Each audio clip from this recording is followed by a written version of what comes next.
इस वीडियो में हम पढ़ने वाले हैं खनिज संसाधन। क्लास 10th का ज्योग्राफी का एक चैप्टर है जिसमें हम पढ़ेंगे खनिज के प्रकार, धात्विक, अधात्विक और ऊर्जा खनिज और खनिज की विशेषताएं और इनके कौन कौन से प्रकार होते हैं। तो शुरू करते हैं वीडियो को। ये इस लेक्चर का, इस सीरीज का पहला पार्ट है। इसके आगे भी पार्ट आएंगे।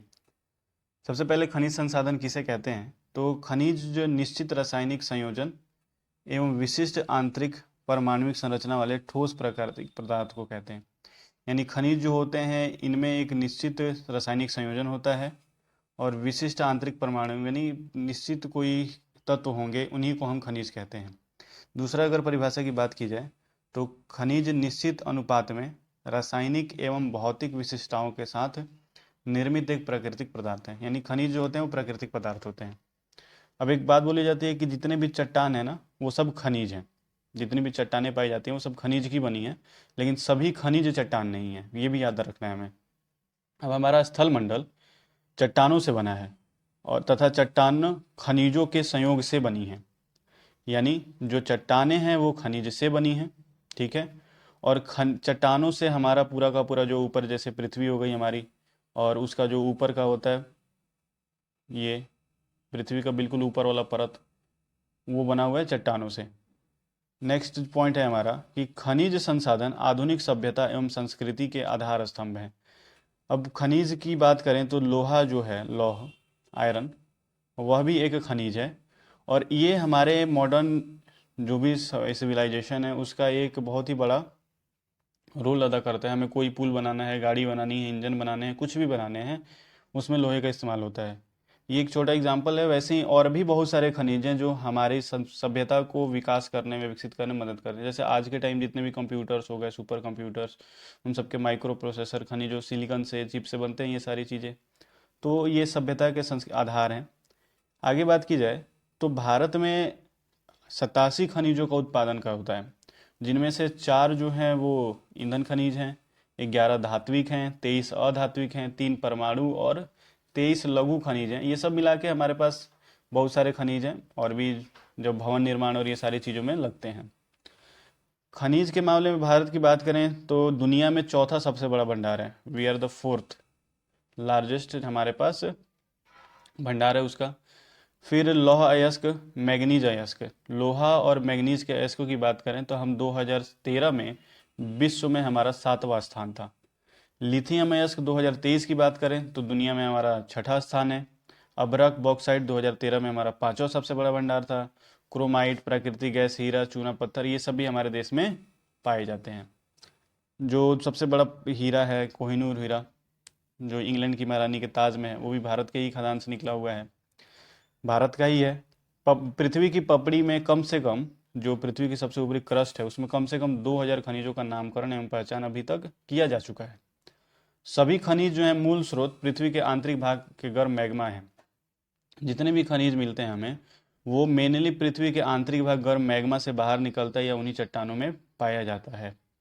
तो इतनी सारी खनिज भारत में पाई जाती हैं और 87 और दुनिया में लगभग पृथ्वी की पपड़ी में इतने ज़्यादा हैं।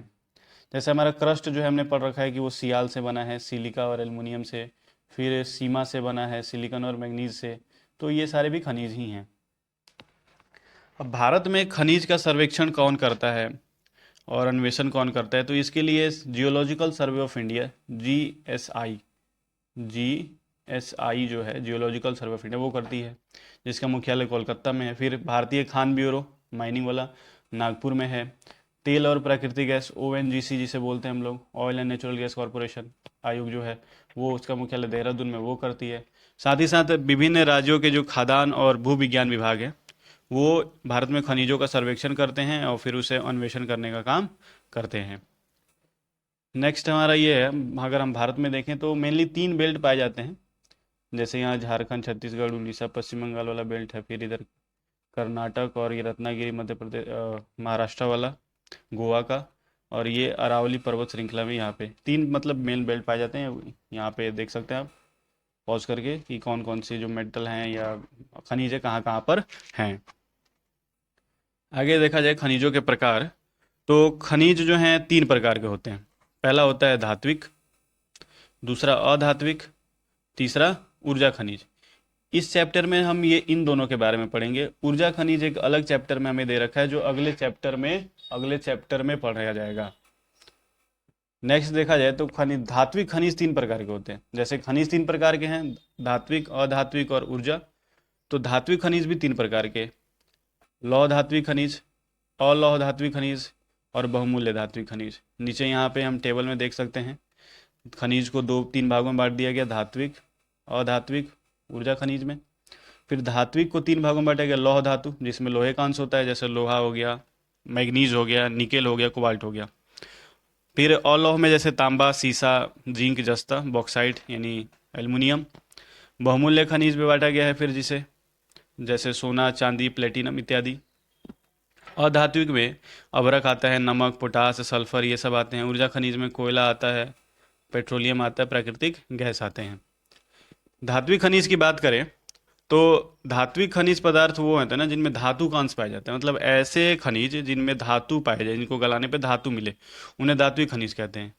अब ये जो होंगे ताप और विद्युत के सुचालक होते हैं, ये ताप के विद्युत के सुचालक।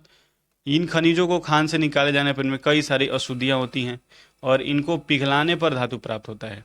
इन्हें हम जब पिघलाते हैं, भट्टियों में गर्म करते हैं, पिघलाते हैं, तो इनमें से बहुत सारी अशुद्धियाँ निकलती हैं, स्लैग निकलता है, फिर धातु प्राप्त होती है। और इसलिए इन्हें हम धात्विक खनिज कहते हैं कि पिघलाने पर हमें धातु मिलता है। एग्जाम्पल की बात करें तो लौह अयस्क, हेमेटाइट,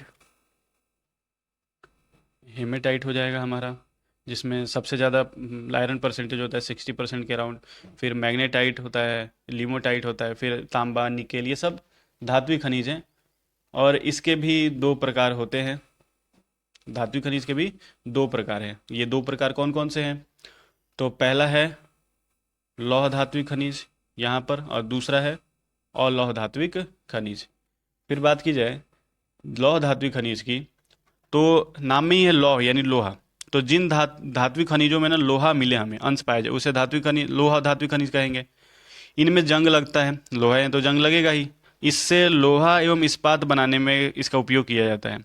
और ये जो होते हैं रवेदार चट्टानों में पाए जाते हैं, क्रिस्टलाइन जो रॉक होती है उनमें पाए जाते हैं। एग्जाम्पल फिर से वही हैं, लौह अयस्क, निकेल, टंगस्टन, कोबाल्ट, मतलब इनमें चुंबक वाला गुण दिखाई दे। और लौह युक्त की बात करें तो ये वैसे खनिज हैं जिनमें लोहे की मात्रा या तो बहुत कम होती है या नहीं होती है। लोहे वाले में लोहे की मात्रा अधिक होगी और लौह वाले में लोहे की मात्रा होगी तो बहुत कम या फिर नहीं। अब इनके एग्जाम्पल सोना, चांदी, सीसा, बॉक्साइट, तांबा, जस्ता, ये सारे इसके एग्जाम्पल हैं, ईटीसी इसके एग्जाम्पल हो जाते हैं। अब अधात्विक खनिज की बात करें, जैसे खनिज को 2 भागों में बांटा, 3 भागों में, धात्विक और अधात्विक। तो धात्विक में हमने देख लिया 2, एक तो हमारे हो गए लौह और एक अलौह हो गया, एक मूल्य बहुमूल्य होते हैं, उनको हमने एक ही में पढ़ लिया। आगे देखें इसमें तो अधात्विक खनिज में ऐसे खनिज जो अधातु प्राप्त होते हैं, मतलब जो खनिज ऐसे हैं, ये ऐसे खनिज हैं जो इनसे हमें अधातु प्राप्त होते हैं, इन्हें अधात्विक खनिज कहा जाता है। इसके भी 2 प्रकार हैं, पहला होता है हमारा कार्बनिक खनिज और दूसरा होता है हमारा अकार्बनिक खनिज। अब कार्बनिक खनिज वो हो गए जिनसे जीवाश्म प्राप्त होता है, जो पृथ्वी में दबे हुए हैं, उनसे पादप जीवों के परिवर्तन से बनते हैं, जैसे कोयला। इसे कोयला बनने में 300 मिलियन साल लग जाता है, 300 मिलियन। फिर पेट्रोलियम हो गया, नेचुरल गैस हो गया, ये सारी चीज़ें। अकार्बनिक खनिज की बात करें तो इनमें जीवाश्म नहीं होता, इनमें जीवाश्म नहीं होंगे और धातु भी नहीं होगी, जैसे अभ्रक है, माइका, ग्रेफाइट, सल्फर इत्यादि, ये सब अकार्बनिक में आते हैं। ठीक, आगे धात्विक और अधात्विक खनिज में अंतर। धात्विक खनिज में इसे गलाने पर धातु प्राप्त होगा, जबकि अधात्विक खनिज में इसे गलाने पर धातु प्राप्त नहीं होता है। अब धात्विक खनिज कठोर होते हैं, चमकीले होते हैं, और अधात्विक खनिजों की अपनी चमक होती है। ये जो हैं धात्विक खनिज प्रायः या तो आग्नेय चट्टान में मिलेंगे हमको या कायांतरित में मिलेंगे, और ये हमको सेडिमेंट्री रॉक्स, अवसादी या परतदार चट्टानों में मिलते हैं। अब धातु हैं तो इन्हें पीट पीट कर इनमें तन्यता गुण पाया जाएगा, आघातवर्धनीयता पाई जाएगी, चालकता है, सुचालक हैं ये, तो पीट पीट कर तार बनाया जा सकता है, और पीटने पर टूटते नहीं है, मतलब आघातवर्धनीय होते हैं, भंगुर नहीं होते। जबकि अधात्विक खनिज को अगर पीटा जाए तो उनसे तार नहीं बना सकते और वो चूर चूर हो जाते हैं, वो भंगुर होते हैं। अब यहाँ मैप में अगर हम देखें, मैप में तो हमें कुछ चीज़ें यहाँ दिख रही हैं कि एक ये वाला जो क्षेत्र है, ये ये भारत में खनिज क्षेत्र है यहाँ पर, ये वाला जो झारखंड और उड़ीसा और पश्चिम बंगाल के पास में है। अब यहाँ रेड कलर का जो हमें डॉट डॉट दिख रहा है वो सब लोहे की खानें हैं। मयूरभंज में जैसे दिख रहा है, यहाँ छत्तीसगढ़ में दुर्ग में दिख रहा है, दुर्ग बस्तर हो गया, यहाँ बेलाडीला हो गया, चंद्रपुर हो गया। फिर यहाँ हम आ जाएँ महाराष्ट्र में रत्नागिरी, फिर गोवा मारमुगाव पोर्ट जो उसका है, फिर कर्नाटक में बेल्लारी, चित्रदुर्ग, कुद्रेमुख, ये सारी चीज़ें जो है लोहे के भंडार हैं। फिर यहाँ मैग्नीज़ के भी जो ऐसे स्टार वाले बना रखे हैं इस प्रकार से, वो मैग्नीज़ के हैं। तो इन्हें आप मैप में देख सकते हैं। यहाँ आप देखेंगे अगर अजमेर और बेवर में, तो यहाँ अभ्रक पाया जाता है। ऊपर यहाँ खेतड़ी है यहाँ पर, और खेतड़ी में कॉपर पाया जाता है। तो ये भारत के मैप में हमें इनको याद रखना है कि कहाँ पे कौन कौन सी चीज़ें पाई जाती हैं। अगला अंतर देखा जाए लौह और अलौह खनिज में अंतर क्या है, तो जो लौह खनिज होते हैं इनमें लोहे का अंश होता है, और अलौह जो होंगे उनमें लोहे का अंश न्यून होगा या नहीं होगा। अब लोहे का इस लौह खनिज का इस्तेमाल होगा लोहा इस्पात बनाने में। इसका एग्जांपल होंगे निकेल हो जाएगा, टंगस्टन और हेमोटाइट और मैग्नेटाइट, ये सारी चीज़ें। और लौह में सीसा होगा, सोना होगा, अबरक, जस्ता, ये सारी। अब लौह अयस्क का जो रंग होता है ना वो ब्लैक होता है, रेड होता है, मतलब स्लेटी, धूसर, मटमैला होगा। और लौह जो होंगे वो अनेक रंग के पाए जाएंगे। ये रवेदार चट्टानों में पाए जाते हैं। सिर्फ लौह खनिज जो होंगे सिर्फ रवेदार चट्टानों में, रवेदार चट्टान। जबकि लौह जो होते हैं ये सभी प्रकार की चट्टानों में, मतलब अवसादी में भी पाए जाएंगे, रवेदार में भी पाए जाएंगे, कायंत्रित में भी पाए जाएंगे, सब में पाए जाते हैं ये। अब यहाँ ये डिवीजन किया गया, जैसे मिनरल्स है हमारे, तो मेटालिक, धात्विक, अधात्विक, उसे बांटा गया लौह और लौह में। फिर मेटालिक को बांटा गया फ्यूल मिनरल, मतलब ऊर्जा वाला, जैसे कार्बनिक होता है एक, और अकार्बनिक। आगे बात करें, यहाँ पर 3 बेल्ट हैं। हमारे भारत में 3 बेल्ट पाई जाती है जिसमें खनिज मिलता है। ये आयरन का मेनली दिखाया गया है। तो देखो, बिहार, उड़ीसा, बिहार अब नहीं रहा, वो अब झारखंड हो गया है। बिहार यहाँ नहीं रहेगा, अब रहेगा क्या, झारखंड। झारखंड में और जो उड़ीसा बेल्ट है उसमें सिंहभूम और सुंदरगढ़, ये 2 जगह पे यहाँ पाए जाते हैं। फिर छत्तीसगढ़ में देखा जाए तो दुर्ग और बेलाडीला, यहाँ पर छत्तीसगढ़ महाराष्ट्र में। फिर यहाँ पर भी गोवा रत्नागिरी बेल्ट जो है, गोवा रत्नागिरी।